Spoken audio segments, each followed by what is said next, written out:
Waste Bengal में चुनावी मैदान सज गया है और अब जनता दल यूनाइटेड भी बंगाल में चुनाव लड़ेगी और जो प्रभारी जनता दल यूनाइटेड के हैं वो गुलाम रसूल बलियावी हैं, हमारे साथ मौजूद हैं। दमखम दिखाने की तैयारी, सहयोगी के साथ लड़ेंगे या अकेले से? देखिए, जनता दल यू बंगाल में कोई पहली बार तो चुनाव नहीं लड़ेगा। इससे पहले हमारे विधायक भी रहे हैं 2। इस चुनाव से पहले अभी तो चुनाव आया नहीं है, लेकिन करीब 2 सालों से लगातार वहाँ की हमारी जो जनता दल यू की राज्य इकाई है वो जनसंपर्क का अभियान चला रही है, सदस्यता अभियान चलाई है और 75 सीटें विधानसभा की चिन्हित की गई। उसमें कुछ सिलीगुड़ी है, मुर्शिदाबाद है, मालदा है, उत्तर दिनाजपुर है, बीरभूम का एरिया है, बर्दवान है, पुरुलिया है, बांकुड़ा है, मिदनापुर का कुछ पार्ट है, नंदीग्राम है। तो इन इलाकों में मैंने भी करीब 2500 मीटिंग किया है। तो हमारी राज्य इकाई ने 75 सीटें चिन्हित कर दी। अब आने वाले चुनाव में 75 सीटों की अब तक की आगे बढ़ भी सकती है। सूची लेकर के हम लोग राष्ट्रीय अध्यक्ष के पास जाएंगे। हमारा राष्ट्रीय नेतृत्व तय करेगा और चुनाव लड़ने ही के लिए राजनीतिक दल होता है ना, लड़ेंगे। अरुणाचल के बाद अब क्या लगता है कि बंगाल में बेहतर प्रदर्शन होगा? देखिए, जनता दल यू राष्ट्रपिता बापू जयप्रकाश कर्पूरी ठाकुर लोहिया के विचारधाराओं को देश में अगर आज किसी ने जीवित रखा है तो उस व्यक्ति का नाम माननीय मुख्यमंत्री श्री नीतीश कुमार जी।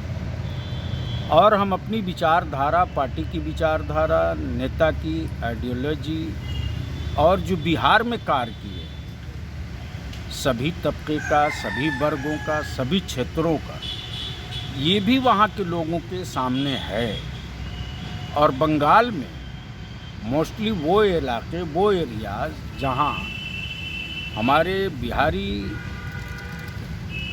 लोगों की, बिहारी भाइयों की बड़ी संख्या है, तो वो लोग भी तो देखते हैं ना कि नीतीश कुमार के नेतृत्व में बिहार का गांव, इलाका, सड़क, बिजली, स्वास्थ्य, शिक्षा में कितना सुधार हुआ है। प्रशांत किशोर पहले से बंगाल पहुंचे हुए हैं, आपके लिए रणनीतिकार बने थे, अब ममता बनर्जी के लिए हैं। कितना बड़ा चुनौती होगा? हर पार्टी में कुछ न कुछ रणनीतिकार होते हैं। हर पार्टी के लोगों की अपनी अपनी अलग रणनीति होती है। जनता दल यू की भी अपनी नीति और अपनी आइडियोलॉजी है और अपनी पहचान है। हमारे नेता नीतीश कुमार जिन विचारधाराओं को लेकर के राजनीतिक इस शिखर पर पहुंच कर के जो सेवा भाव की और समाज में सद्भाव की जो लकीर खींचा है वो हमारे लिए बड़ी पूंजी है। उसको लेकर जनता के बीच हमारे कार्यकर्ता जनता दल यू के जा रहे हैं, अच्छा रिस्पॉन्स भी मिल रहा है। अभी कुल्टी में, बड़ाकर में 1-2 मीटिंगों में जो आम जनमानस की है, ख़ास तौर से शराबबंदी को लेकर के, वो महिलाएं, जिन महिलाओं को राजनीति से कोई मतलब नहीं, लेकिन उन महिलाओं की भी ट्यूनिंग थी कि जब नीतीश कुमार बिहार में शराबबंदी करके घरेलू हिंसा को समाप्त कर सकते हैं, अच्छा घरेलू माहौल अमन चैन वाला बना सकते हैं, जबकि बिहार में उतना संसाधन नहीं है, तो बंगाल में ये काम क्यों नहीं हो सकता है? तो ये बड़ा मुद्दा है। और वहाँ की महिलाओं में, वहाँ के यूथ में, वहाँ के पढ़े लिखे लोगों में इस बात का क्रेज़ है और इसको लेकर के हमारी पार्टी के जनता दल यू का एक एक सिपाही दरवाजे दरवाजे जा रहा है। तो हम अपने तैयारी के अनुसार 75 सीटों पर उतरने का फुल मन बना चुके हैं।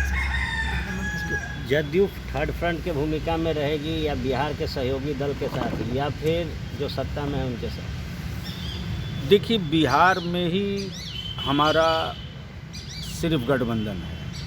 अभी झारखंड में चुनाव हुआ, हम अकेले लड़े, हम लड़े।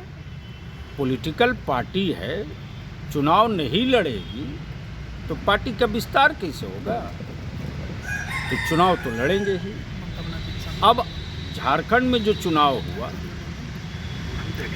अकेले लड़े, परिणाम सबको स्वीकार करना पड़ा। हमने भी किया, हम हारे हैं तो कैसे कहेंगे जीतेंगे? तो अब अगर किसी को लगता है कि नहीं, जनता दल यू को बंगाल में साथ लेना चाहिए, नीतीश कुमार का साथ लेना चाहिए, तो हमारे शीर्ष नेतृत्व से, हमारे राष्ट्रीय अध्यक्ष से बात करें। हम लोगों का तो है कि जो हमारे नेतृत्व का आदेश होता है, हम एक सिपाही के रूप में उस हिसाब से मैदान पकड़ते हैं। चुनौती किसके लिए होगी, ममता बनर्जी के लिए या भारतीय जनता पार्टी के लिए? चुनाव नोटिफिकेशन होने दीजिए, चुनाव पिकअप पर आएगा, जनता तय करेगी कि चुनौती किसके साथ है। तो ये थे गुलाम रसूल बलियावी। और अब जब जनता दल यूनाइटेड बंगाल में चुनाव लड़ेगी तो कमान इनके ऊपर रहेगा। बने रहे फर्स्ट बिहार के साथ। धन्यवाद।